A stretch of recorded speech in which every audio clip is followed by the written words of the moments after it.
Seorang teman dari anak Ridwan Kamil, Emeril Khan Mumtaz, mengunggah video sebelum putra Gubernur Jawa Barat tersebut terseret arus sungai Swiss. Video itu menyebut anak Eril berenang tanpa menggunakan pelampung, padahal terlihat arus sungai saat itu cukup deras. Video tersebut diunggah oleh akun Instagram Rita Wowor. Ia merekam tempat kejadian di mana Eril terseret arus sungai di Bern, Swiss. Dikatakannya, seorang teman Eril sempat merekam video perjalanannya di Swiss. Lalu ada seorang laki-laki yang bertanya, apakah Eril berani berenang di sungai tersebut meski tidak mengenakan pelampung. Kemudian ada yang menjawab bahwa ia akan tetap berenang.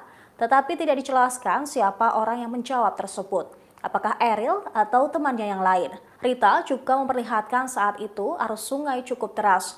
Diketahui putra Ridwan Kamil dikabarkan hilang saat berenang di sungai Bern, Swiss pada hari Kamis siang waktu setempat. Diketahui keberadaannya di Swiss untuk mencari sekolah untuk melanjutkan ke jenjang S2. Pihak keluarga di Bandung menegaskan yang berenang hanyalah Eril dan adiknya Sarah. Sedangkan istri Ridwan Kamil, Atalia Praratya, tidak ikut berenang. Polisi Bern kembali melanjutkan pencarian Eril di Sungai pada hari Jumat 27 Mei. Keluarga meminta doa agar Eril segera ditemukan.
Terima kasih sudah nonton. Jangan lupa like, subscribe, dan share ya.